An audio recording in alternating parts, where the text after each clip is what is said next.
Hi, I'm Ed Barnes from the University of North Carolina at Chapel Hill, and I want to thank the editorial board of gastrointestinal endoscopy as well as the ASGE for the opportunity that I had to submit an article on top tips in pouchoscopy. In this article, I really wanted to review a standardized approach to evaluating patients after an ileal pouch anal anastomosis.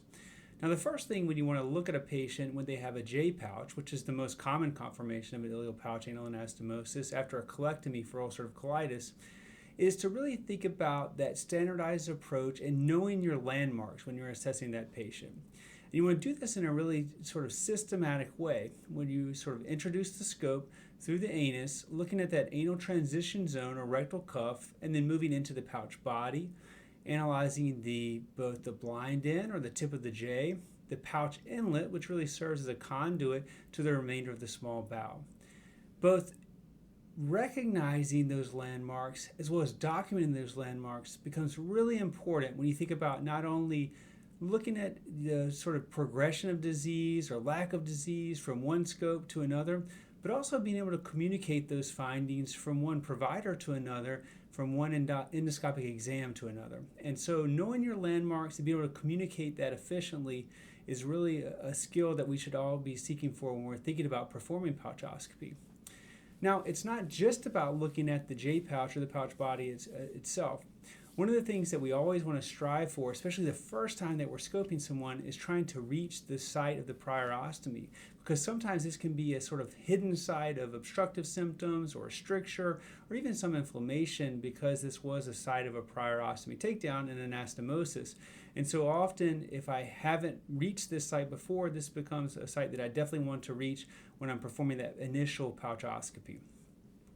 Now, the other thing that you definitely want to remember when you're evaluating a patient after having a J pouch, when you're evaluating them with that first pouchoscopy, specifically if they're symptomatic, is that not all inflammation equals Crohn's disease.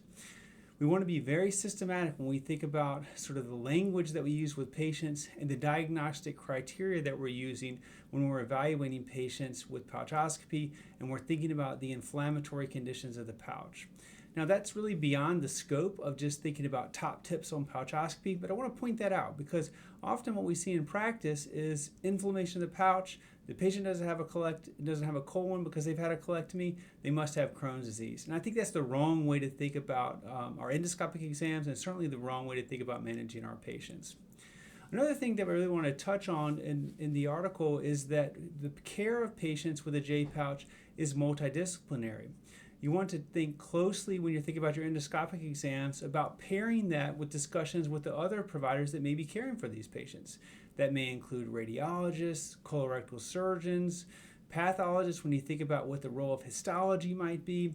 All of these become really, really important when you think about the endoscopic exam, how that endoscopic exam is going to inform the next portions of care for patients after IPAA surgery.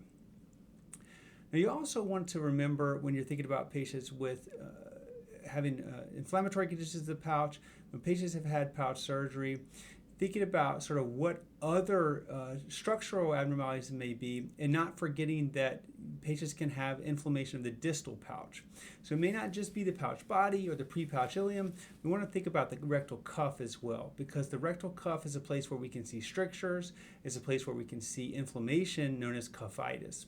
And if you do have a patient with stricturing of the ilioanal anastomosis or the rectal cuff, often dilation can be a really important tool when we think about symptom management. And this can be done in a variety of different ways when we think about mechanical dilation with things like bougie dilators or Hagar dilators, as well as balloon dilation, which both of these techniques have been written about.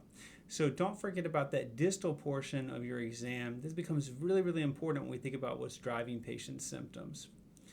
This was a really exciting opportunity for me to be able to contribute some top tips on pouchoscopy, and I hope that this will be helpful to you as you think about your patients that are in your practice with an ileal pouch anal anastomosis and maybe some of these inflammatory conditions of the pouch.